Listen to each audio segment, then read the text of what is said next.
Bom dia a todos, sejam bem-vindos. Meu nome é Cíndia, eu sou advogada, pesquisadora em comportamento e reputação digital, sou uma entusiasta da Art Law e estou presidente da Comissão de Direito das Artes da OAB São Paulo na gestão 2019-2021. Queria agradecer a presença de todos e, excepcionalmente, pedir licença para quebrar o protocolo dos eventos da OAB para começar este nosso webinar, reproduzindo uma fala da poetisa portuguesa Matilde Campillo, que me foi apresentada pela minha professora e mestra, Maísa Buzolo. Então, ela diz assim: é preciso sim desenhar, é preciso fazer canções. A poesia, a música, uma pintura, isso não salva o mundo, mas salva um minuto. E é suficiente. Estamos aqui para dançar um pouco sobre os escombros. O cirurgião vai tentar salvar todas as vidas que puder. A gente vai poder salvar os segundos da minha vida, da vida de todos os meus amigos. Então, para a gente começar esse webinar, eu queria primeiramente agradecer à OAB São Paulo, que tem se dedicado e tem investido em produzir, especialmente diversas novas formas de nos manter conectados, tanto em prol da advocacia quanto da cidadania. Então, um agradecimento especial na pessoa do nosso vice-presidente Ricardo Toledo, que é quem coordena as comissões e nos proporciona esse trabalho aqui. Eu também queria fazer um agradecimento especial ao nosso conselheiro Alexandre Rolo, presidente da Comissão de Cultura e Eventos, que tem feito esse trabalho impecável de encontrar novas ferramentas, como essa aqui, essa plataforma que tem nos permitido estar em contato e compartilhar conhecimento, e mais do que isso, tem oportunizado que a gente receba informação, que a gente receba conteúdo de qualidade. E também não poderia deixar de mencionar a Secretaria das Comissões, nas pessoas da Danila, da Saine, que está aqui com a gente hoje, acompanhando, e da Camila. Para quem é presidente de comissão, nós estamos sendo amparados diariamente pela Secretaria das Comissões e o trabalho vem sendo impecável. Para quem está chegando hoje por aqui, nesse ambiente de OAB, e não conhece a Comissão Especial de Direito das Artes da OAB São Paulo tem por escopo debater os sistemas legais e normativos que regem o setor cultural e a Art Law, direito das artes, no Brasil e talvez até no mundo, através de reuniões, de seminários, de palestras, de eventos jurídicos e até artísticos, que eu gosto muito de promover, agora também nesse formato aqui, online, e a nossa intenção é sempre fomentar o acesso à cultura e às artes.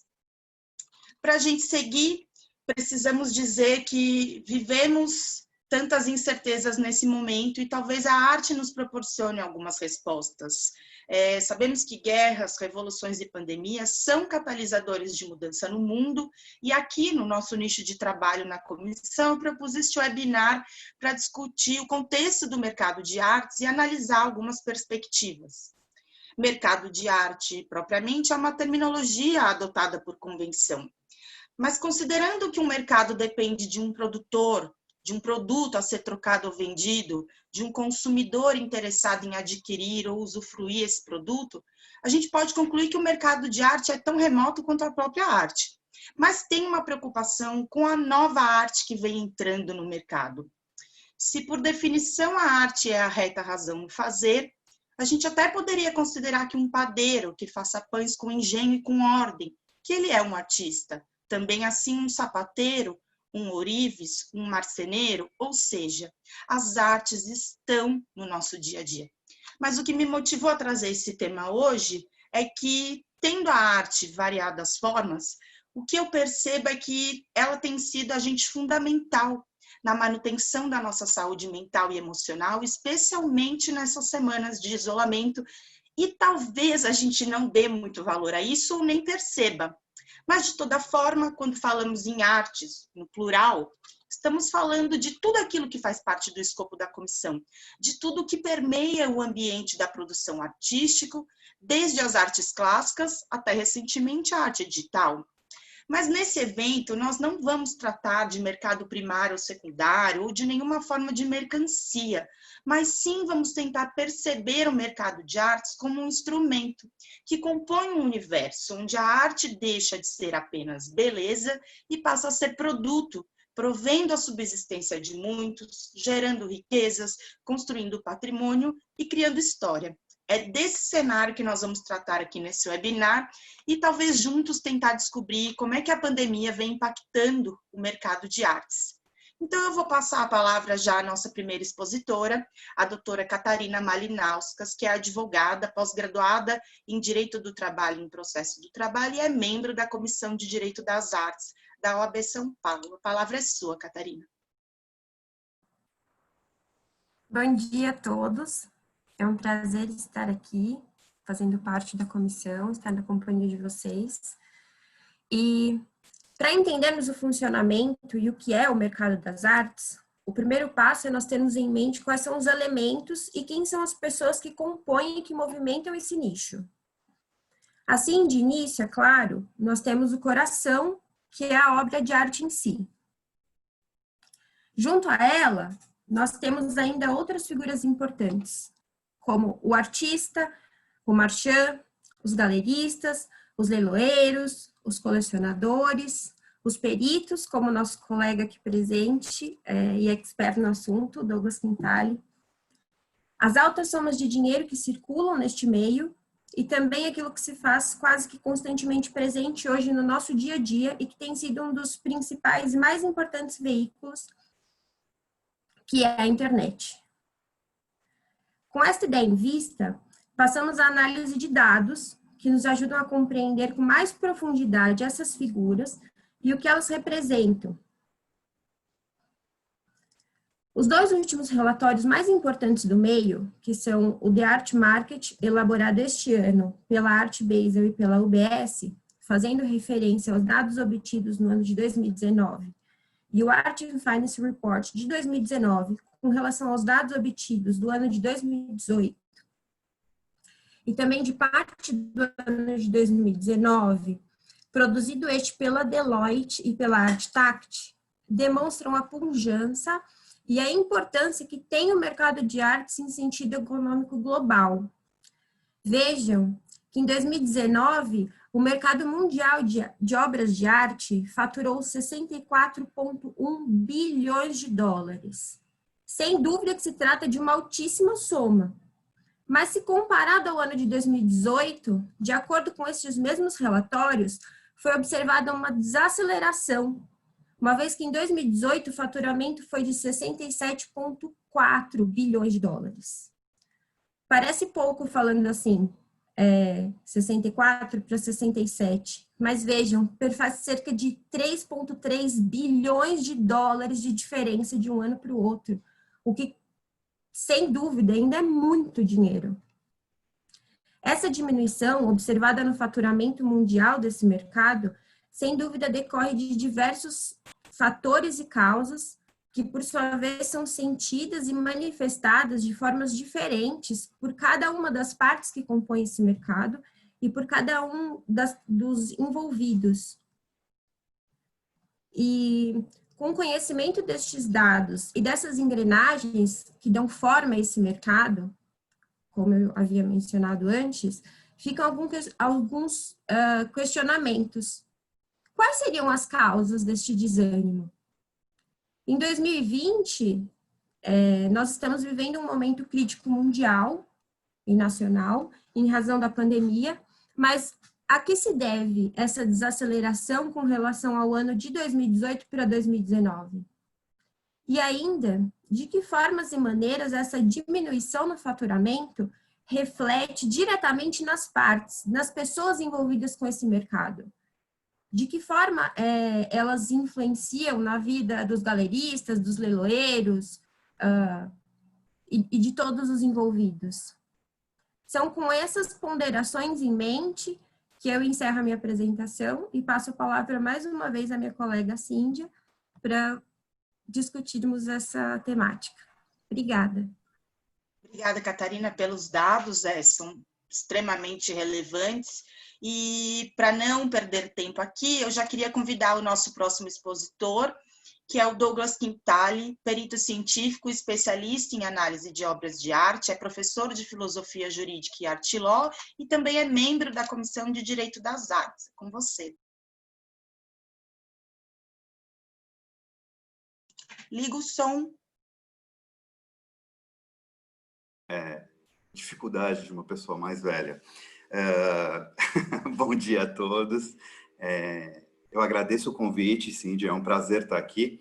E passo a comentar tudo que foi dito e as questões que eu percebi que foram elaboradas pela Catarina. Muito bom que nós falemos de dois relatórios recentes, né? Ela citou o Art Market, que é de 2020, com dados de 2019. Ela também citou o Art and Finance da Deloitte, que é de 19 e pega os dados do final de 18 e o começo de 2019. Eu acho que, então, nós vamos trabalhar com uma certa realidade de mercado, de macro mercado. Eu acho que os assuntos que vão ser abordados daqui para frente, eles têm uma visão global, mesmo porque o mundo é globalizado, e algumas peculiaridades do mercado nacional. Então, sem muita demora, eu não sei quanto tempo a gente tem para poder conversar sobre esse assunto que é delicioso, mas também é difícil, é quase impenetrável. Então, vamos lá. A primeira dúvida que surge é sobre essa oscilação do mercado, que em 18 já não era tão positiva, mas que em 19 deu uma queda, não é? Sofreu uma desaceleração.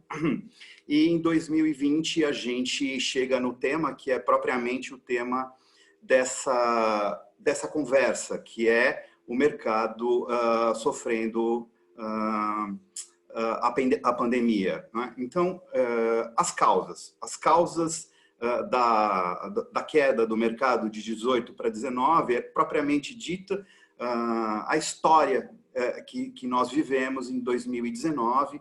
Eu enxergo 4 causas substanciais. A primeira causa que influenciou essa queda de 19, que pode parecer pouco em 3%, 4%, mas é um volume grande de dinheiro. E para o mercado de artes, mais do que dinheiro, a gente sofreu uma baixa qualitativa. Eu menciono. A primeira causa que eu acho que influenciou muito a queda do mercado e vem influenciando foi uma causa que eu chamo de conflitos geopolíticos e territoriais. Principalmente, a gente vai falar agora um pouco da Europa. Nós temos 3 mercados agressivos que a gente vai descrever ao longo dessa conversa. Então, o terceiro mercado mais forte que nós temos de mercado de arte é o mercado do Reino Unido, não é? Que representa hoje 20% de todo o comércio mundial.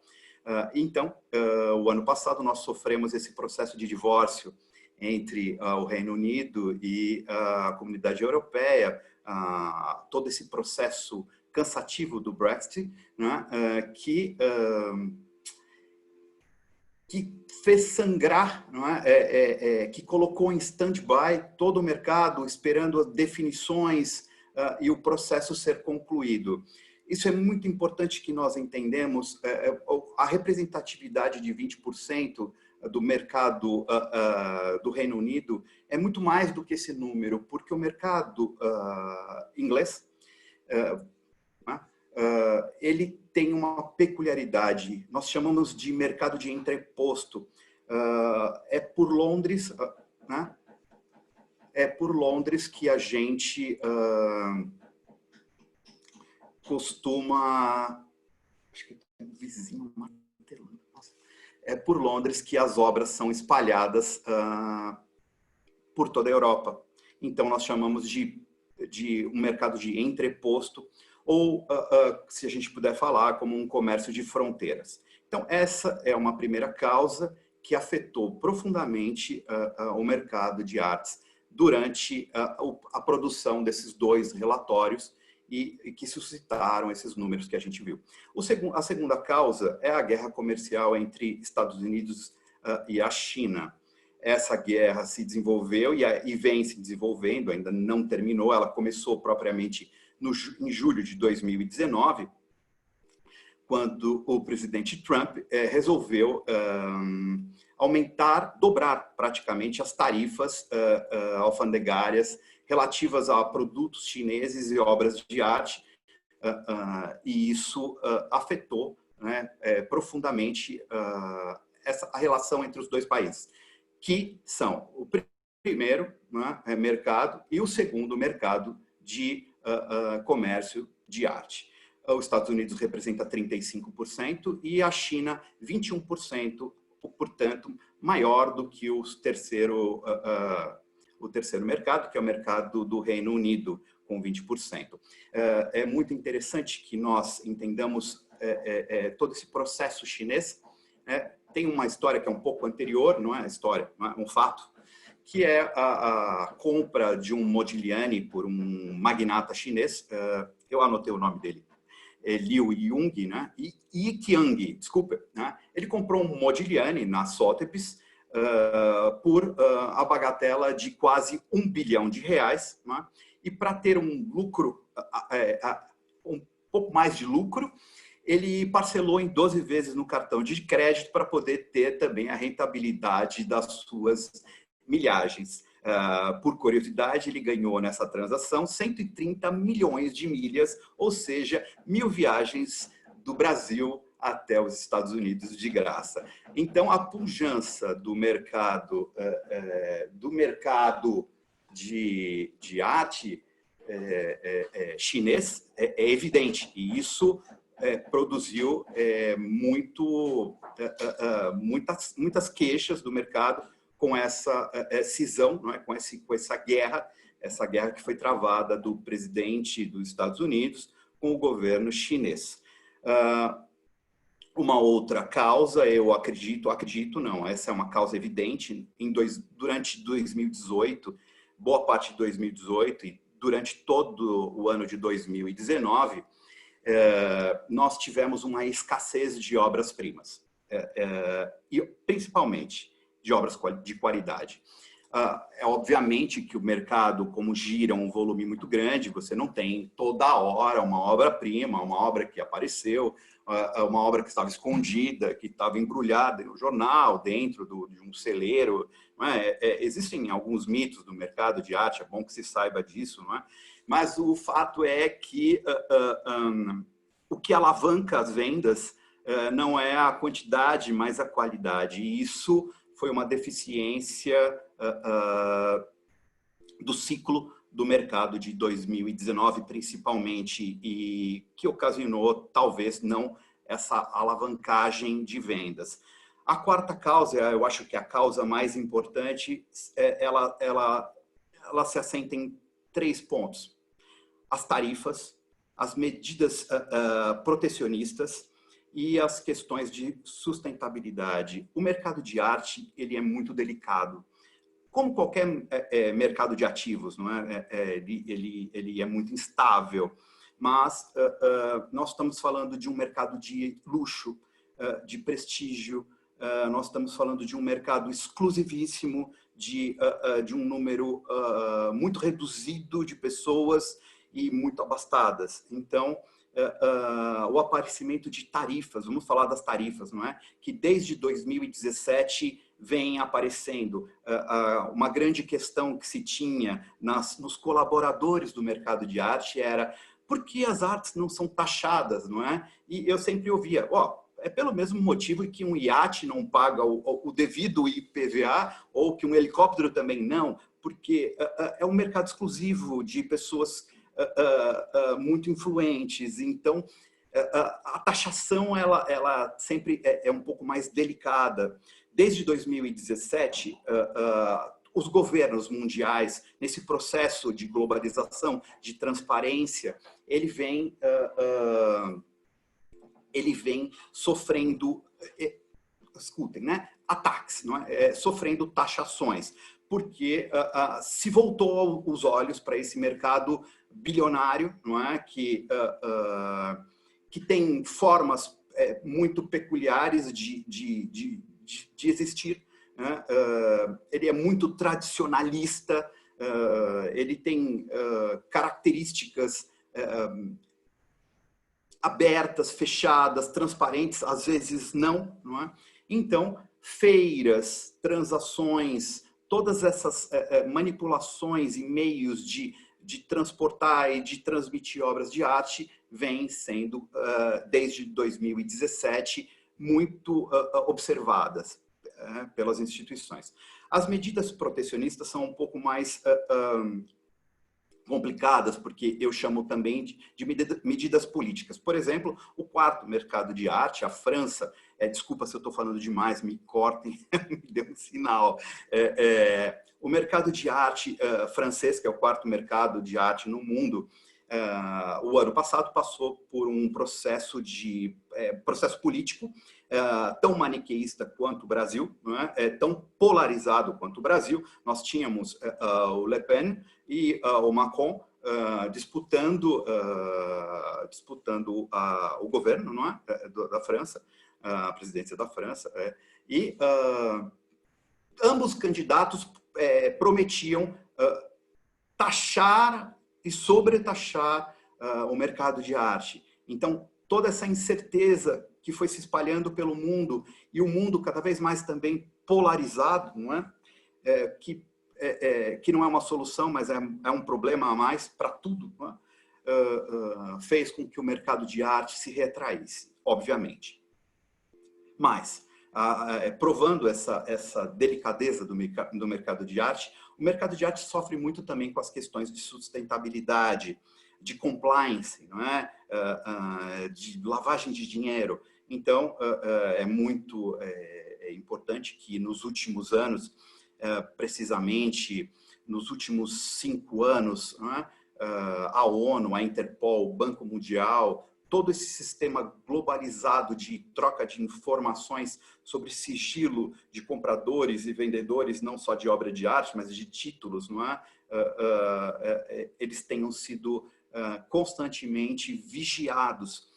Você tem aqui uma normativa de 2016 do IFAM, a portaria 396, que vai regularizar ou vai procurar regularizar a compra e venda de obras de arte a partir de R$10.000, que até o ano passado quase não era posta em prática, né?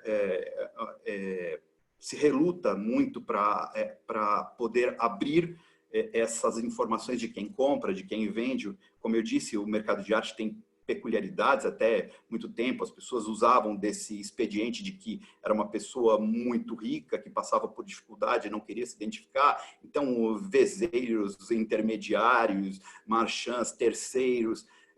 Então, é um mercado complicado. Mas isso não é só no Brasil.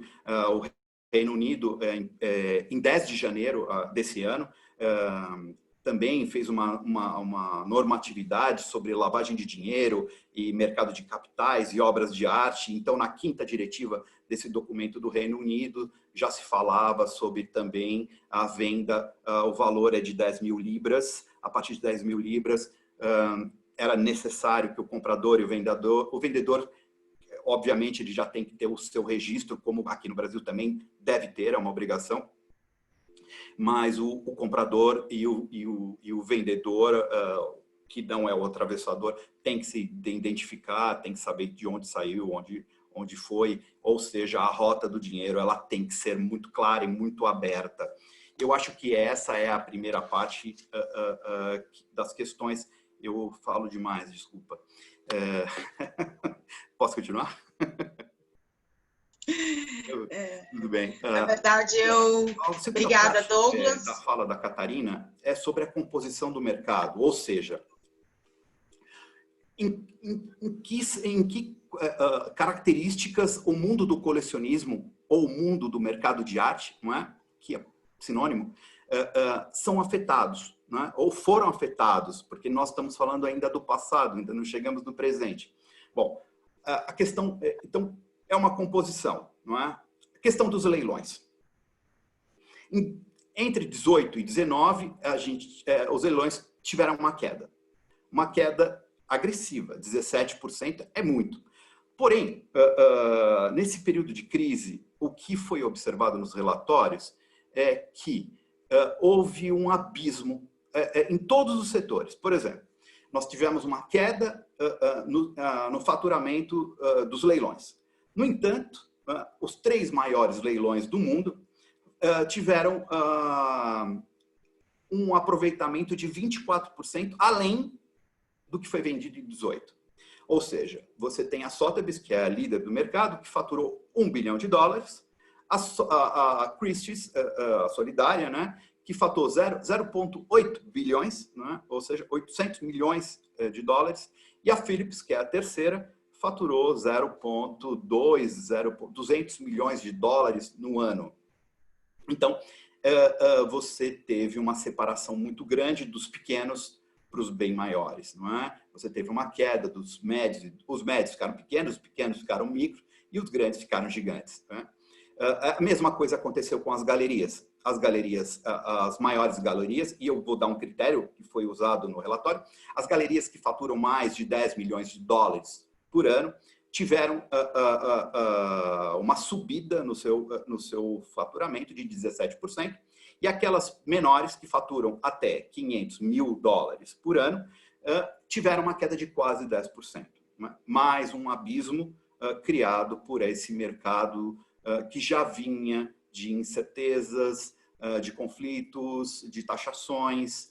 Bom, mas agora a gente tem um fenômeno contrário, e eu acho que é muito interessante, porque em tudo que eu pensei em falar para vocês, e não são só notícias ruins, muito pelo contrário, eu gostaria de mostrar uma posição positiva, de uma luz no fim do túnel, é o comércio online. O comércio online é um mecanismo agressivo, potencialmente poderosíssimo. Não é?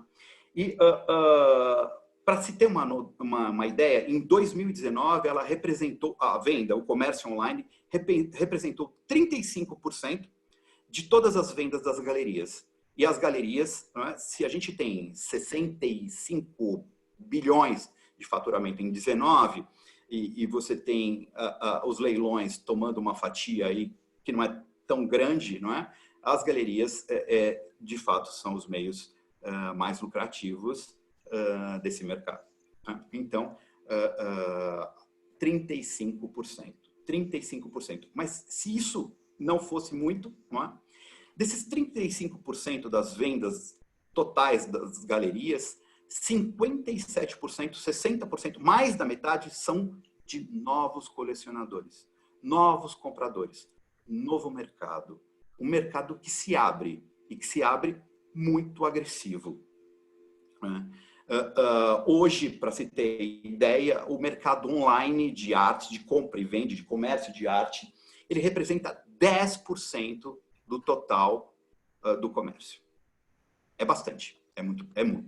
Bom, outro dado interessante que compõe esse mercado, esse mundo de colecionismo, é justamente esses novos compradores.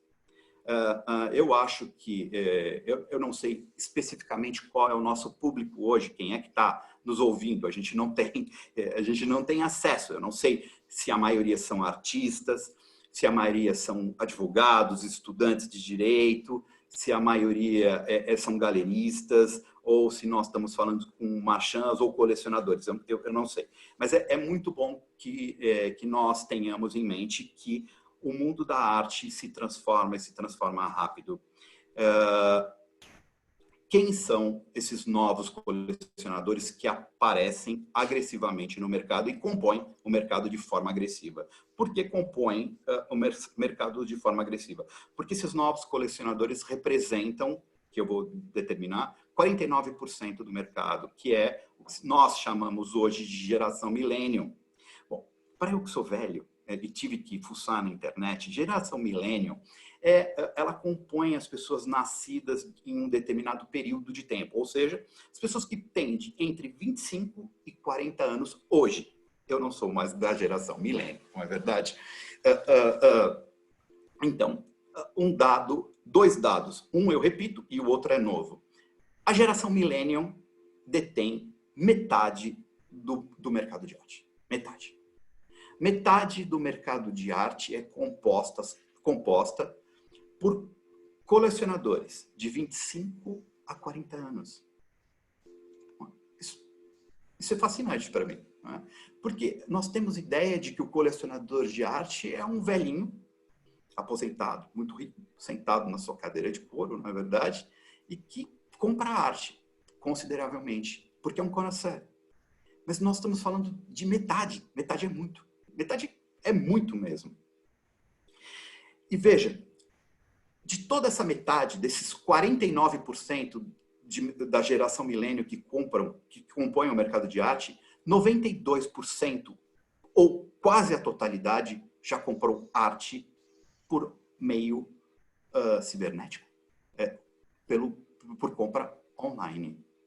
Ou seja, não olhar para isso, eu acho que é uma bobagem. Bom, agora eu gostaria de passar um pouco adiante, ainda compondo o mercado de arte. Eu gostaria de falar Douglas, do colecionador. antes da gente seguir, eu queria passar a palavra para a nossa próxima expositora. Então, eu queria passar a palavra para a nossa expositora. Eu gostaria de dividir os colecionadores em 3 categorias. É, obviamente, Douglas, prático, não é? Você consegue me ouvir? Nós chamamos de... Douglas? Oi, você tá mudo. Eu preciso passar a palavra para a nossa próxima expositora. Tá bem? Eu não ouço você. Tá, então segura um pouquinho. Kailine, vou passar a palavra para você. Amigos que estão acompanhando, desculpe, os eventos online têm essa dificuldade, mas a nossa terceira expositora é a doutora Kailine Andrade, advogada, pós-graduada em Direito de Família e das Sucessões, vice-presidente da Comissão da Mulher Advogada da OAB Ipiranga e também é membro da Comissão de Direito das Artes e ela tem algumas contribuições aqui no tema para a gente. Kailine, a palavra é sua, não esquece de ligar o seu som. Olá. Douglas, está me ouvindo? Não, Douglas, acho que não está me ouvindo. Pode seguir, Kai. Pode seguir? Então, vamos lá. Bom dia a todos. Primeiramente, eu gostaria de agradecer ao convite da presidente da Comissão de Direito das Artes, doutora Cíndia Regina Muraca. Saiba que é uma honra poder fazer parte dessa comissão, tá? Bom, como bem explanado pelo nosso palestrante Douglas e pela nossa querida Catarina, o mercado de artes, ele passou por diversas transformações ao longo da sua história, né? E na atual pandemia que a gente está passando, ela pode desestabilizar as estruturas do sistema internacional que são pautadas no capitalismo liberal, né? Nós estamos em uma guerra contra o inimigo invisível, o que justifica atitudes drásticas como o fechamento de fronteiras que impactam diretamente na circulação de mercadoria e de pessoas. Até o primeiro trimestre de 2020, as organizações do setor de artes e cultura em todo o mundo restringiram progressivamente suas atividades públicas e fecharam completamente devido à pandemia. Enquanto os habitantes do nosso planeta tentam tocar a vida de dentro de suas casas, os artistas procuram inspirar na criação de novos projetos e ações que possam impactar no mercado de artes. Em uma reportagem recente no site da revista Exame, foi divulgado que o consumo por música cresceu 15% no Brasil, de acordo com a lista dos mais ouvidos no Spotify. Já as visualizações no país de clipes musicais no YouTube aumentaram em 30 milhões no período de 3 de março a 9 de abril, comparando-se ao mesmo período do ano passado. A audiência do streaming cresceu tanto que as plataformas tiveram que reduzir a qualidade da transmissão para não sobrecarregar as redes. Diversos portais de cultura foram criados para transmitir espetáculos, debates e oficinas. Isso prova que o trabalho do artista tem seu lugar na sociedade em um período crítico. Encerrando essas considerações, gostaria de saber se o Douglas acredita que no mundo das artes sairá dessa pandemia transformado. Levando em consideração que não dá para prever uma pós-crise, mas qual o impacto que isso pode causar no mercado de artes? Além disso, como ele bem falou, o mercado de artes movimenta números bilionários, como o comércio de obras de artes. As vendas online cresceram nos últimos tempos 35%. Então, eu gostaria que o Douglas comentasse se o mercado de artes sente os efeitos dessa crise causada pela pandemia. Acho que é só isso que eu tenho para passar para o Douglas. Obrigada, Kailine, pelos dados, pelas informações.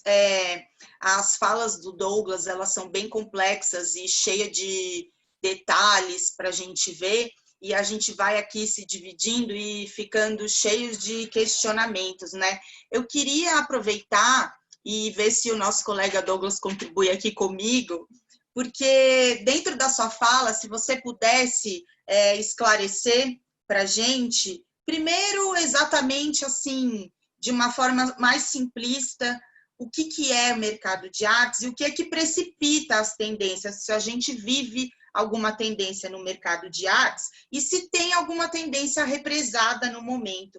E já dentro do que você vinha falando antes da apresentação da Kailine, se você pudesse também descrever um pouco para a gente quem são as pessoas que fazem parte do mercado de artes e como é que a gente percebe isso com um prognóstico para o micromercado, assim. Eu estava bem atenta na sua fala sobre os millennials, que eu acho que é realmente a gente que não é millennial, tipo eu, a gente fica chocada de perceber a influência dessas pessoas no mercado de artes, mas eu também queria, se você pudesse fazer um paralelo com quem produz arte e se o micromercado de arte, se aquele artista menor ou que ainda não tem uma visão grande no mundo, se ele tem parte nesse mercado de artes. Eu não sei se isso estava dentro do que você preparou, mas é que você me trouxe tanta informação e me gerou curiosidade aqui. Eu estou passando a palavra de volta para você, Douglas. Fica à vontade.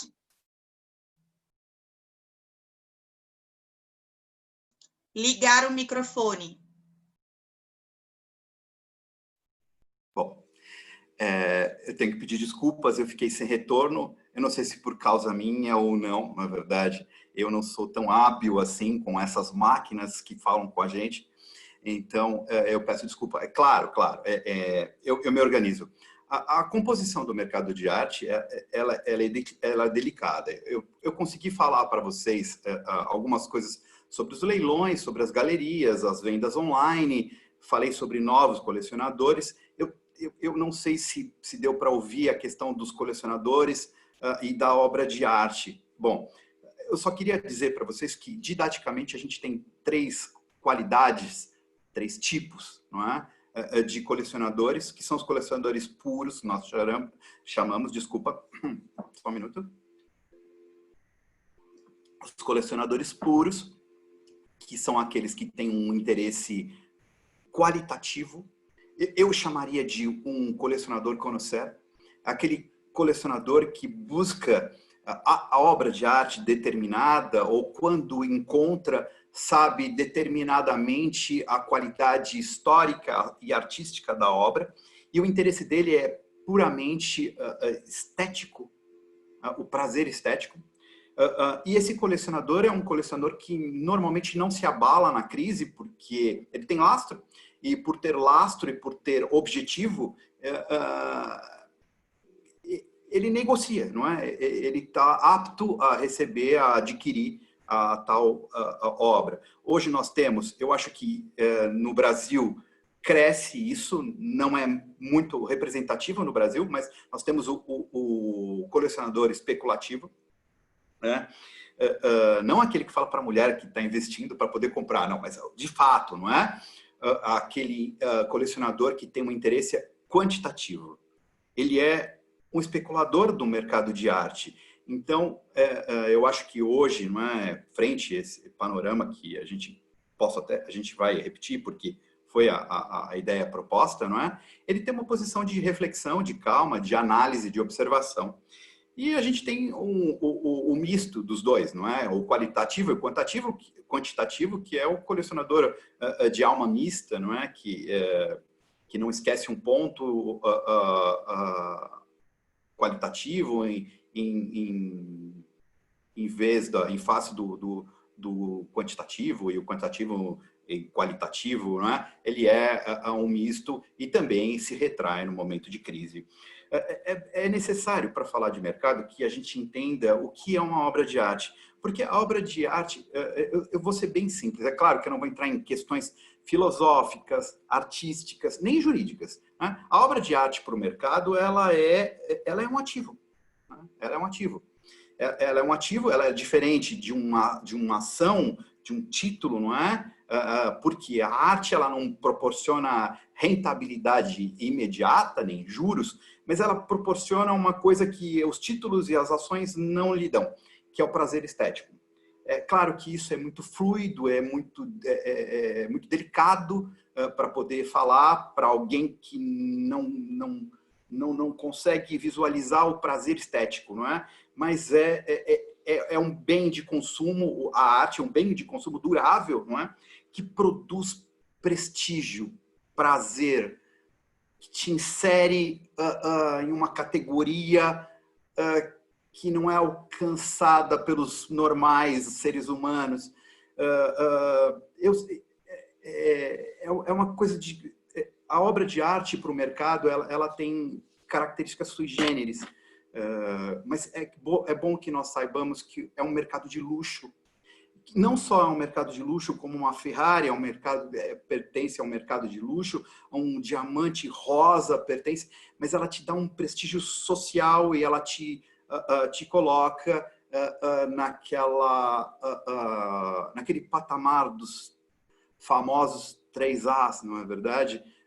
Então, é bom que se saiba disso, e isso vale muito. Mas também é bom que se saiba que a forma de comércio, não é?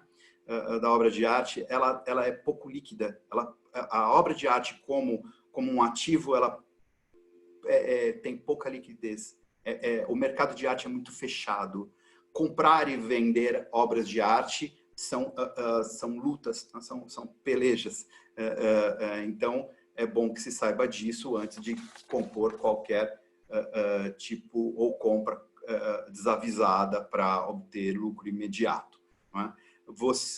Eu passo o próximo assunto que foi colocado, sobre a crise. E aí a gente entra na fase, acho que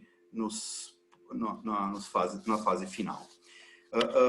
Eu acho que ninguém duvida que nós vivemos hoje uma crise sem precedentes. Tá? E toda crise gera incerteza, isso é fato. Agora, que ela é sem precedentes, eu acho que é necessário que se diga alguma coisa. Bom, pois não. A gente pode tomar de parâmetro algumas crises que nós atravessamos. Por exemplo, a crise de 1929, que provavelmente nenhum de nós, ouvintes e nem palestrantes, não é, nem que compõem essa tela, não essa mesa, né, estávamos vivos. Mas foi uma crise financeira e o mundo venceu essa crise financeira.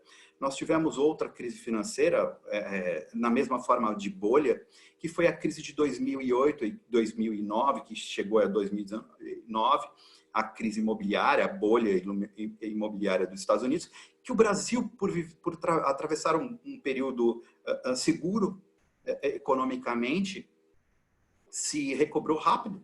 Quase não sentimos isso, não é? Mas hoje é diferente. Hoje nós não temos uma crise financeira. Nós temos uma crise sanitária gravíssima. Hoje o Brasil, se eu não me engano, não é o segundo país com números de mortos.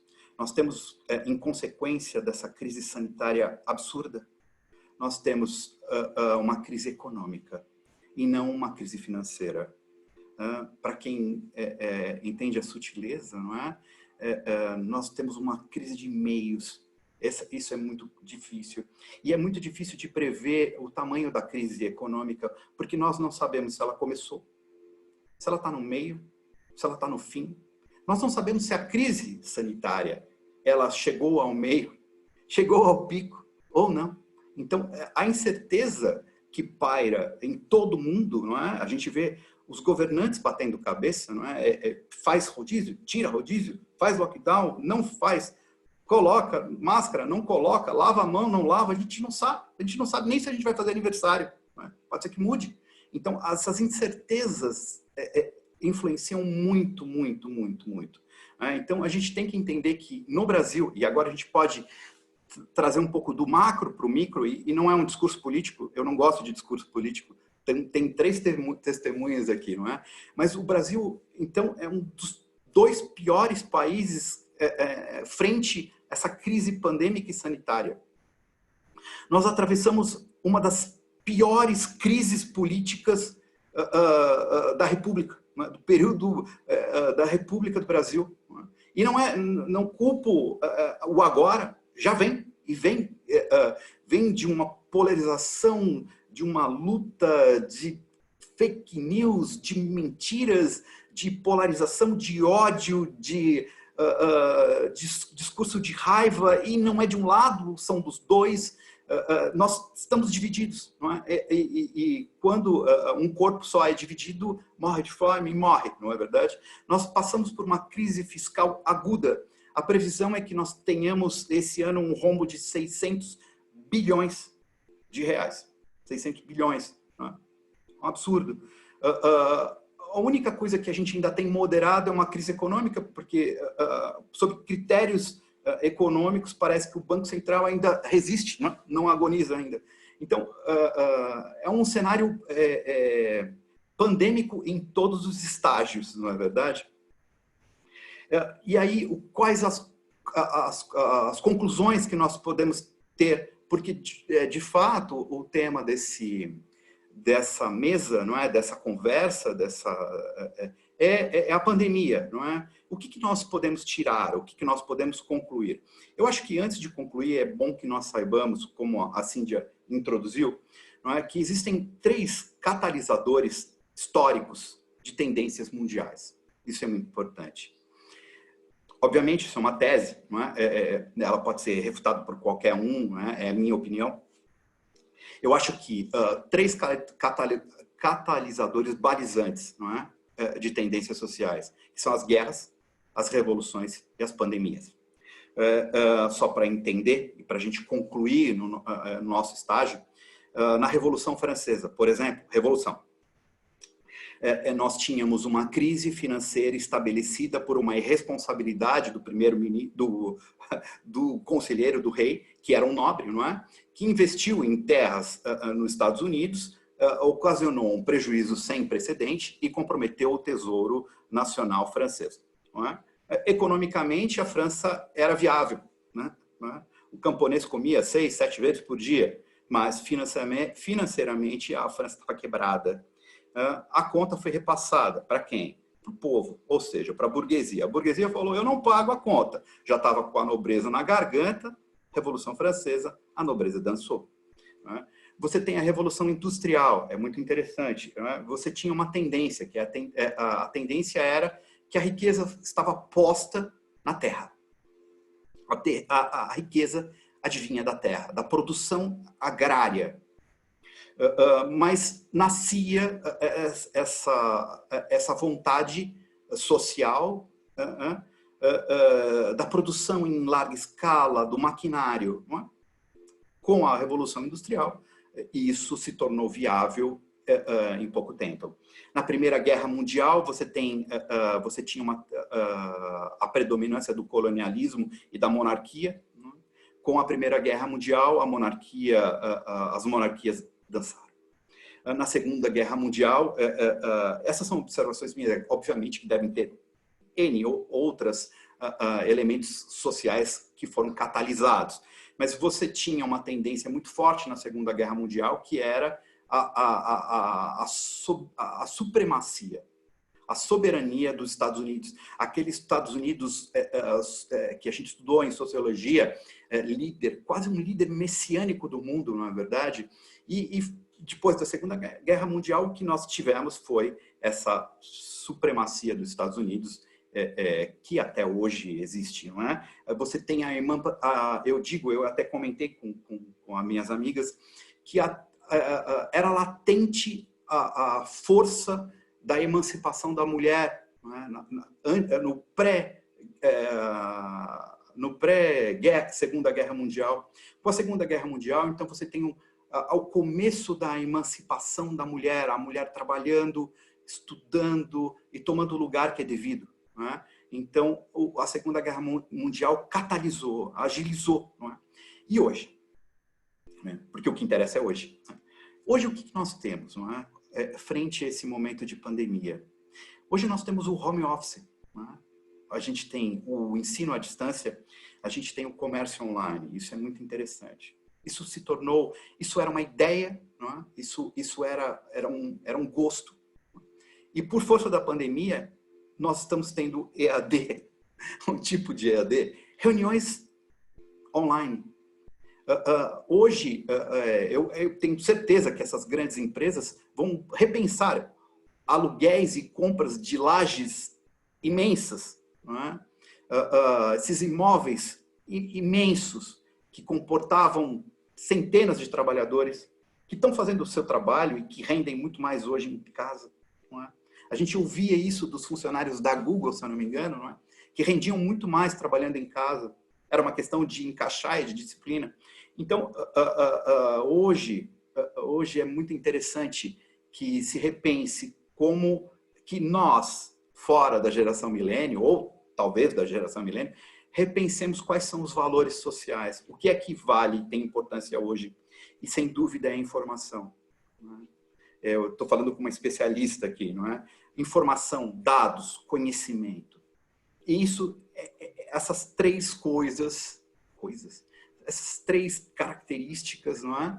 São os valores que orientam o nosso mundo. A gente enxerga hoje uma empresa, desculpa, eu posso falar nome de empresa? Posso. Por exemplo, a Uber. A Uber é uma empresa de transporte, de táxis, que não tem automóvel. Né? A gente tem a Alibaba, a empresa chinesa, que não tem uma loja, não tem mercadoria, não é verdade? A Google, que vende o quê? Informação. E isso tem se tornado uma solução e um problema. A gente falou sobre as causas de 2019, da guerra comercial travada entre Estados Unidos e China, que levou a batalha, a expulsão da Huawei dos Estados Unidos, justamente por interferência na posse dessas informações, desses dados. Desculpa. Eu queria fazer uma pergunta. Ela não é exatamente dentro desses números informativos que você trouxe, mas aproveitando que aqui na nossa audiência eu vi diversos colegas que são artistas, eu queria, então, comentar, na verdade, que dificilmente o artista participa do mercado de artes. Essa é até uma informação que eu recebi de você, né? Que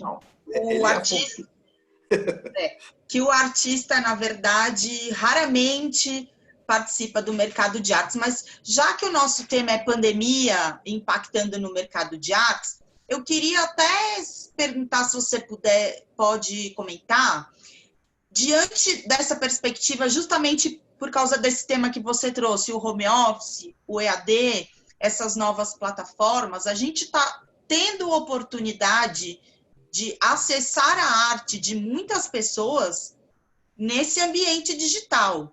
E aí eu queria saber como é que fica a participação do artista como produtor, né, nesse mercado, já que agora o mercado é inacessível para o artista na informação do que a gente tem, do mercado primário, do secundário. Mas agora que está todo mundo vivendo aqui no digital, como é que você vê essa onda de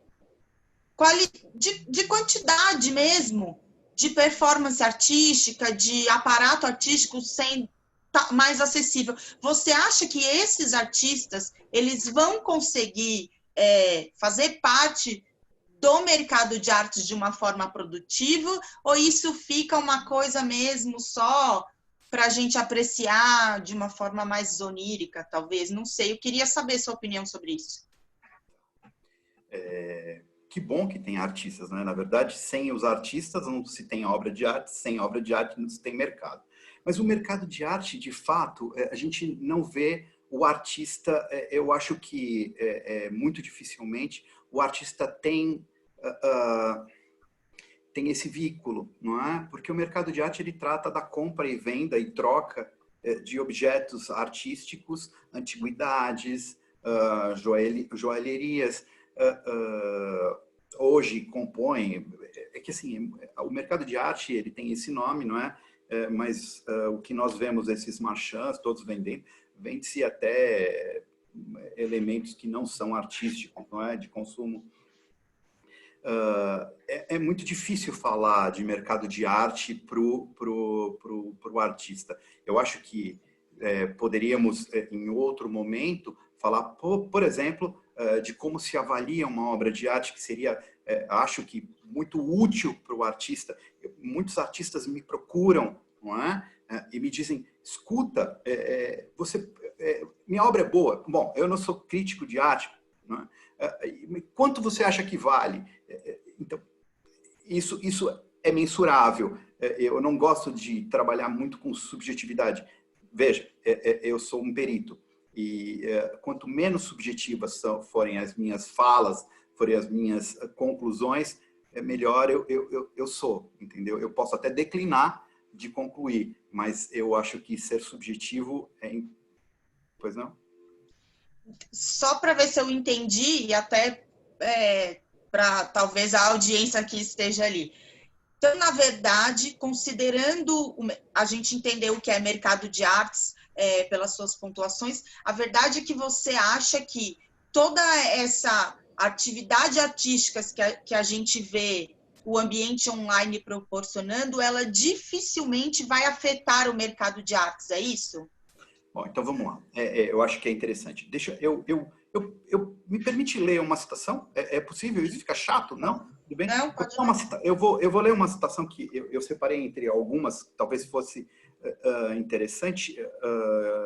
É uma citação um pouco mais antiga, de 2013, do CEO da Sotheby's, que eu não tenho informação hoje se ele continua, Guillaume Serrout, o nome dele. Ele diz, diante da crise, vemos que obras-primas, peças raras de origem e prestígio, grandes pinturas não são afetadas. Pelo contrário, os compradores procuram mais e mais.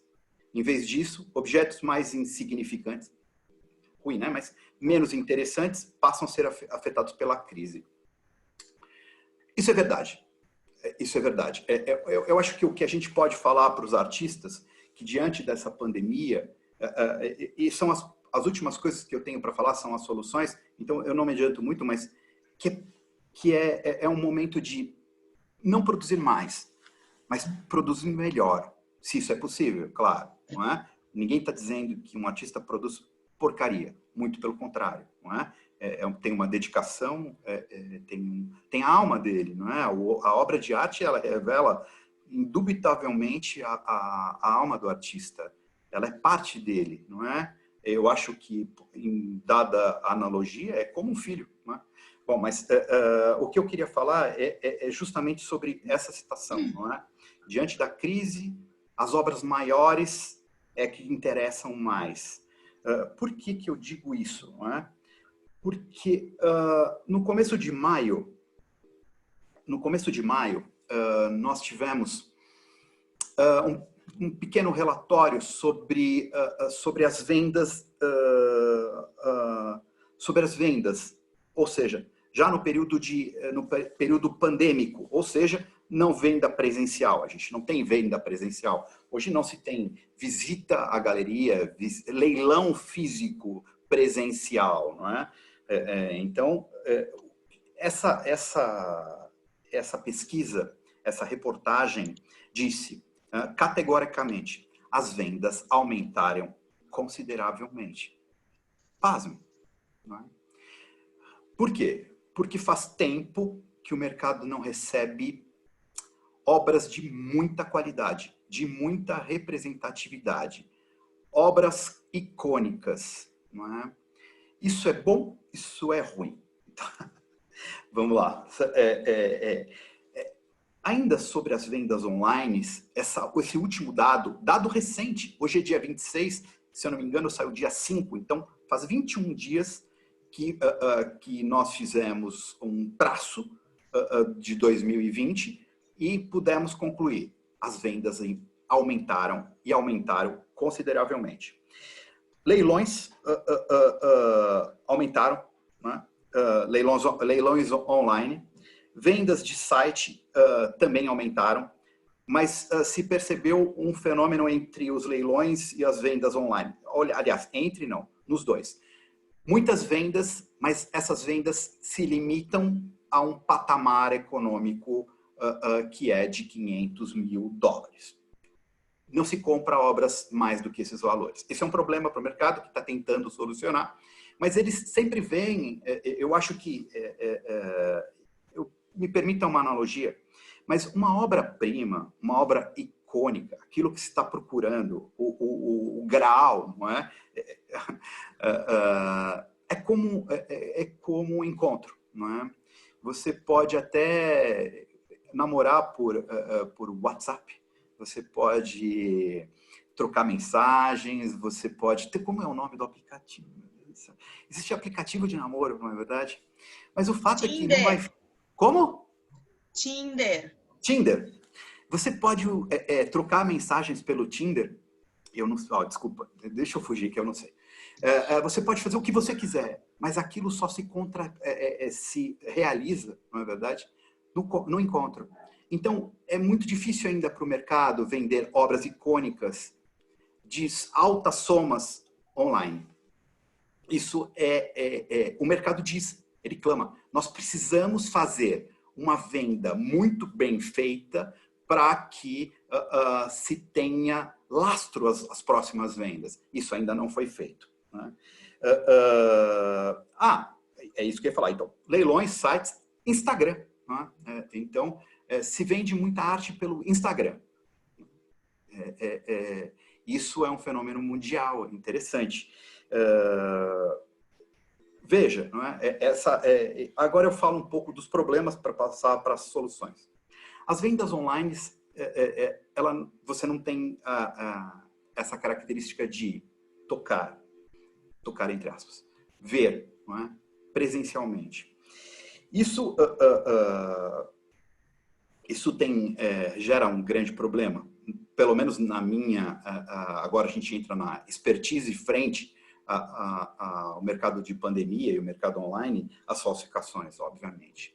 Porque, assim como o colecionador e o comprador estão ávidos para comprar obras icônicas, obras singulares, obras-primas, o fraudador, não é? O falsificador também está em fazer essa venda. Seja aí por quantidade para movimentar, ou seja por qualidade, não é? É só a gente lembrar dessas histórias de literatura de falsificações, não é?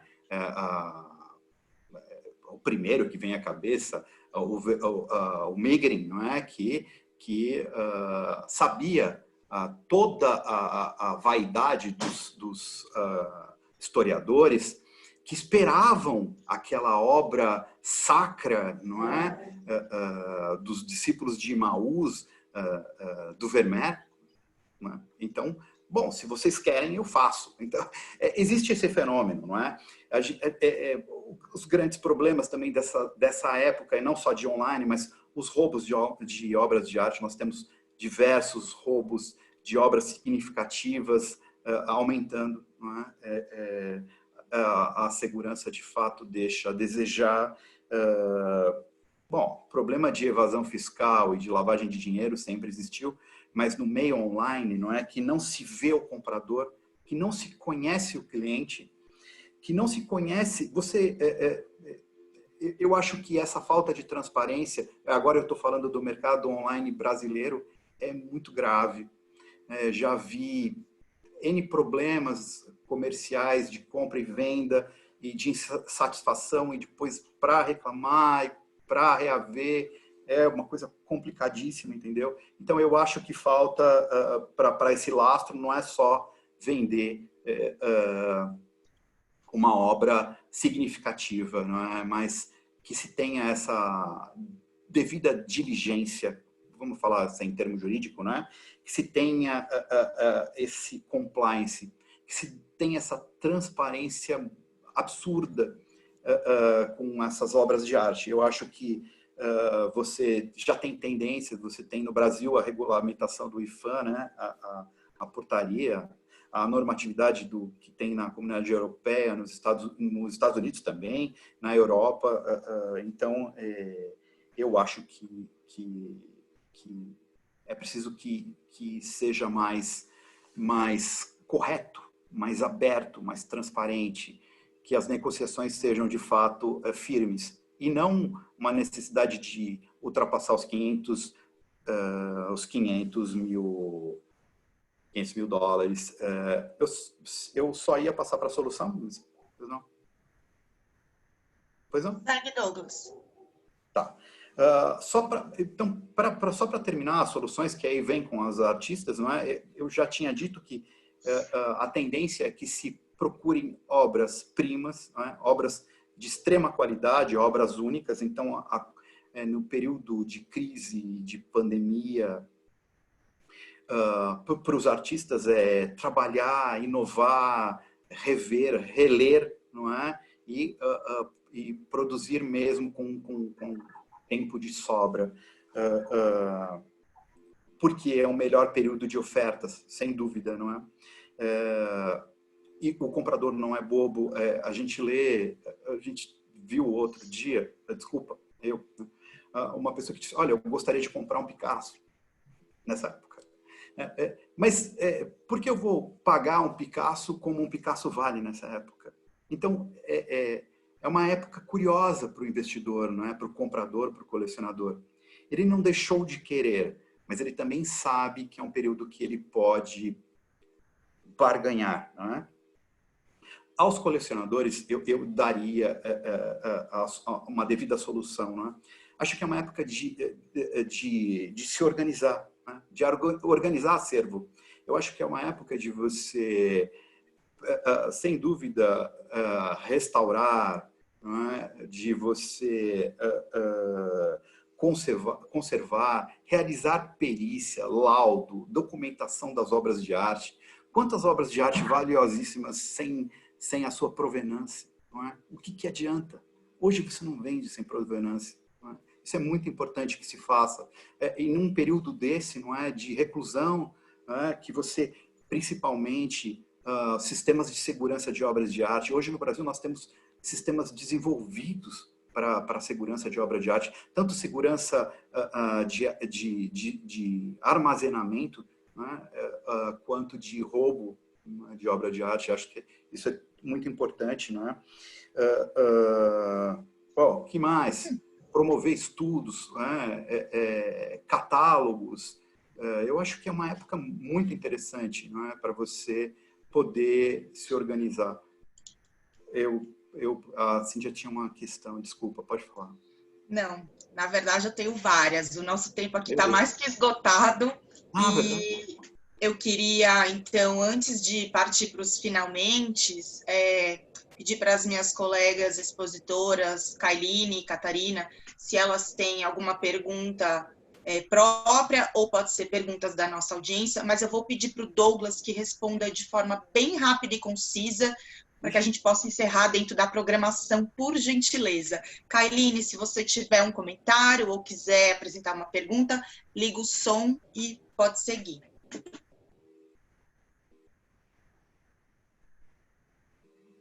Vamos lá, Douglas. Parabéns, brilhante a explanação. Vamos lá. Nós temos uma pergunta aqui, que é da Veva, vai de encontro ao que eu comentei na minha fala.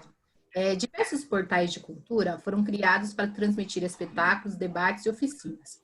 Além disso, nós temos vendas de obras de arte em diversos sites. Inclusive, você comentou agora até em vendas pelo Instagram. Diante da pandemia, houve o cancelamento das feiras internacionais. Isso causará no mercado de compra e venda de obras de arte o fechamento de galerias, Douglas? Então,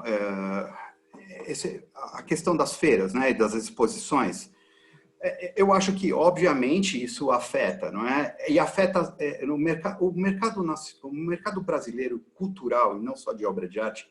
Eu acho que ele tem... puxa, vocês vão me excomungar. Mas eu acho que ele tem muita dependência do Estado, entendeu? Ele se desenvolve muito pouco com a iniciativa privada, não é? Ele tem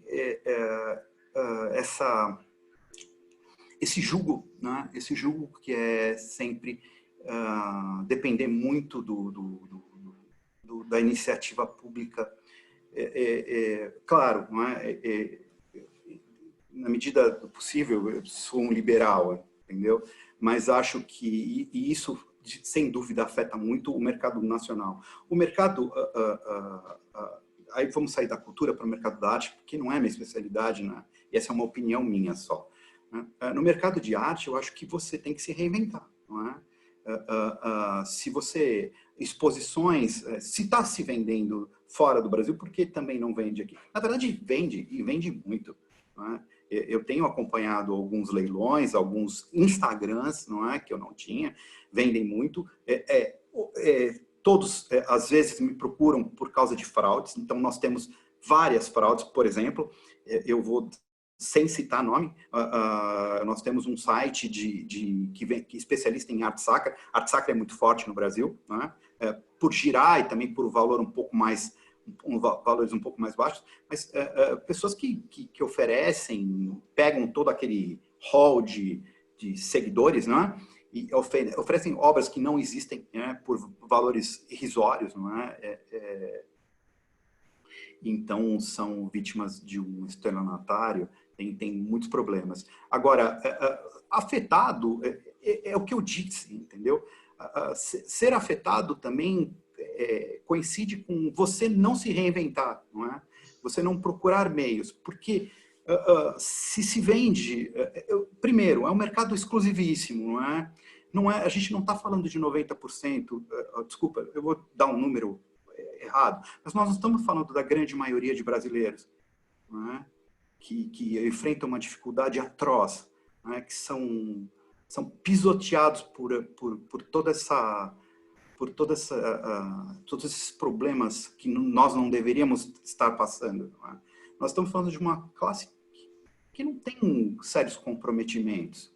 Então, você se reinventar, não é? Você se colocar nesse patamar. Mas a questão da cultura em geral, eu acho que é isso mesmo, não é? Procurar mesmo se desenvolver com as próprias pernas. Desculpa, essa é a minha opinião, então é meio polêmico, mas eu compreendo também toda a nossa estrutura de décadas, de séculos, talvez. Pois não. Eu queria passar a palavra para a nossa expositora também, Catarina, para caso ela tenha algum complemento, e se ela tiver uma pergunta própria, ou se puder ler uma pergunta da audiência, lembrando que nós temos poucos minutos, então vou pedir para o Douglas responder bem rapidinho, tá bem? Catarina, é com você. Douglas, obrigada. Eu acho sempre gostoso ouvir seu conhecimento, você explana de uma forma muito tranquila e fácil de entender. Nós temos uma pergunta aqui da Daniele Torres, é uma membro da comissão também. Como os debatedores veem as performances artísticas dentro do mercado da arte? Alguns projetos de performance estão se adequando à pandemia e conseguindo atuar de forma online. Mas como que o mercado absorveria isso e quais seriam as opções para monetização de algo intangível? Veja bem, não é? Veja bem, obviamente que eu não sou obrigado a responder tudo, né? Eu não sei, não é verdade? Mas se a gente tem... vamos nos fixar, não é? Em a obra de arte como um objeto material, não é? Se a gente vender uma performance... de fato, eu não entendi muito bem a pergunta, não é? Mas como a pessoa pode monetizar uma performance, não é? Eu não sei, não faço ideia, não é verdade? Não é? Porque se você gravar, perdeu a efemeridade. Douglas, eu vou te interromper para dizer que esse é o melhor tipo de evento que eu acho que a gente pode proporcionar para as pessoas. Quando a gente tem expositores honestos e que... É isso, porque você não tem obrigação de saber tudo, e a quantidade de informação e conhecimento que você trouxe aqui hoje, ela é tão ampla que eu ainda nem processei, eu anotei 1000 coisas que é para eu pensar depois. Então, obrigada pela resposta honesta de não saber como monetizar uma performance, e talvez eu já deixe essa bomba aí para os membros da Comissão de Direito das Artes, para que juntos nós possamos pesquisar essa temática. Eu vou aproveitar que já te interrompi, a gente tem diversas manifestações aqui, e infelizmente, pelo tempo, eu não vou conseguir nem ler todas, nem fazer todas as perguntas. Tem algumas perguntas que são técnicas, sobre perícia e tudo. Que legal. Eu peço que, posteriormente, os interessados procurem o Douglas Quintali, ou pode me acessar na página da Comissão de Direito das Artes, OAB São Paulo, no Facebook. Usando o chat, eu repasso a pergunta para o Douglas. O Douglas tem um Instagram, Douglas Quintali. Eu tenho um Instagram, CindyRM. Pode passar essas perguntas que são técnicas e fora do tema mercado de artes para nós, e eu dou o encaminhamento. Eu peço desculpas hoje pela ausência do tempo. Eu queria ler aqui uma manifestação da nossa conselheira seccional Simone Henrique. Primeiramente, muito grata pela audiência e participação. E a doutora Simone pede aqui para publicizar as manifestações de pesar e de repúdio da sociedade civil organizada, a onda de demissões ocorrida recentemente no Museu Afro-Brasil, aqui em São Paulo, e no Museu Inhotim, em Minas Gerais. Então, eu queria dizer, doutora Simone, que endosso a sua fala de repúdio, que isso nos preocupa bastante. A comissão atua aqui em âmbito de uma entidade civil. A gente tem feito notas de repúdio que até um pouco que perderam a sua importância. Eu penso já que a sociedade já também se cansou das notas de repúdio, mas a gente tem deixado marcado, sim, a nossa indignação diante de tudo isso. O nosso webinar anterior, ele abordou o setor da cultura como um todo. Inclusive, a gente teve 5 expositoras brilhantes que falaram de diversos temas. A gente teve a Daniele Torres, uma museóloga, e ela comentou sobre tudo isso. Então, aos poucos, a gente está se adaptando a essa nova rotina no ambiente online, mas a Comissão de Direito das Artes tem procurado, sim, trazer esses tópicos e pôr atenção aonde precisamos. Eu queria especialmente hoje agradecer... também queria só aqui reportar uma fala do Leonardo de Paula, e diz que há uma carência de curso de arte e direito, a não ser os cursos de histórias. Leonardo, receba a minha solidariedade, porque eu quero cursos de arte law, sim. Eu acho que esse tema, ele cresceu, ele tomou corpo, ele tem mercado, e a gente está trabalhando nisso. Eu te prometo, Leonardo, que vamos chegar lá. Para a gente terminar, mais uma vez peço desculpas aqui pelo avançado do tempo. Eu queria especialmente agradecer as minhas expositoras, Catarina e Kailine, pelos dados técnicos, pelos dados históricos, pelo trabalho dedicado de pesquisa, mas especialmente por aceitar o convite para a gente vir aqui conversar sobre um tema que é atípico. Ao Douglas, registrar sempre a minha admiração pelo conhecimento, pela forma muito clara com que traz as informações para a gente, pela quantidade de informações que esse homem tem para passar. A gente poderia ficar aqui horas. Antes de finalizar, eu queria deixar a todos os nossos convidados que aqui hoje estão um convite para o próximo evento da Comissão de Direito das Artes, onde nós vamos tratar das marcas em obras de artes, de produtos que usam obras de arte. Vai ser também aí bem interessante, aqui pelo Zoom, nesse formato de webinar, um evento gratuito com certificação. Então, quem se interessar pode acessar as páginas da comissão ou a OAB, o site da OAB. Por fim, mais uma vez agradecendo aos meus expositores e à audiência, eu queria encerrar deixando os meus agradecimentos ao Dr. Alexandre Rolo, presidente da Comissão de Cultura e Eventos da OAB São Paulo, que tem proporcionado esse acesso aqui para a gente, a Secretaria das Comissões, que se não fosse por eles, a nossa estrutura aqui não funcionava, e um agradecimento especial ao Douglas, que tem nos alimentado aí com informações, e ao pessoal da área da cultura, que faz parte da comissão também, por estar aqui nos prestigiando hoje. Se cada um dos meus expositores quiser dizer um até logo, nós temos 5 minutinhos só. Então, rapidinho.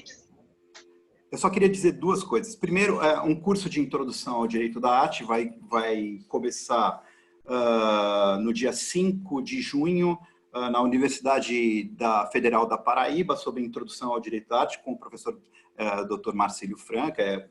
É um dos únicos que eu conheço, por isso estou indicando. Também deixo a dica do nosso podcast, indiciário em todas as plataformas. É um dos únicos no mundo, acho que o quarto no mundo, não é? Sobre direito e arte, indiciário nas plataformas comuns. Eu queria agradecer ao convite, a participação, não é, para compor toda essa tela magnânima, não é? E obrigado, um abraço a todos. Meninas? Então, eu queria agradecer, Cíndia, pelo convite, foi muito esclarecedor. O Douglas, que tem nos orientado aqui nos últimos dias, né? Adorei, Douglas, aprender um pouquinho mais com você. E é isso aí, só agradecer mesmo. Cá? Eu queria agradecer também a oportunidade de fazer parte da comissão, a oportunidade de estar aqui, todo o acolhimento que vocês têm comigo, e queria deixar manifestado que, embora nós estamos sozinhos em razão do isolamento, nós estamos mais conectados do que nunca. E o mundo das artes tem aberto oportunidades fantásticas para a gente dentro de casa. Às vezes de visitar, às vezes não, vários museus abriram, quem tem interesse, claro, abriram exposições online. Então, claro, não é a mesma coisa de estar lá, mas a gente tem a possibilidade nova que não tínhamos antes, de ter acesso a um acervo gigantesco, não só de exposições de arte, mas de podcasts, de música, de cursos muito, muito interessantes e muito que agregam muito conhecimento na gente. Nós temos uma gama muito grande de informações disponíveis, e é difícil, às vezes, saber qual que é de confiança ou não, mas, inclusive, no Facebook, no Instagram, nas mídias sociais da comissão, nós temos disponibilizado vários desses materiais e várias coisas interessantes para quem quiser, e, enfim, tá lá. E é isso, gente. Muito obrigada. Obrigada a todos. Queria reforçar, então, a fala da Catarina. A gente tem uma página no Facebook, Comissão de Direito das Artes da OAB São Paulo, e temos um Instagram, direito.artes.oabsp, onde a gente tem publicado, além das atividades da comissão, iniciativas de outras fontes que a gente foi encontrando por aí. Eu queria me corrigir quando fiz a pergunta do Leonardo, é Leonardo de Pádua, e respondendo ao Marcos e a todos que tiverem essa questão, se o webinar vai ficar disponível no canal do YouTube da OAB São Paulo, /cultura e eventos. Então, em breve ele está lá, para quem não conseguiu assistir, ou para quem quiser revisar e repassar as informações aqui. Eu vou encerrar por aqui, agradeço a todos e vejo vocês no dia 1 de junho no nosso próximo webinar. Até lá!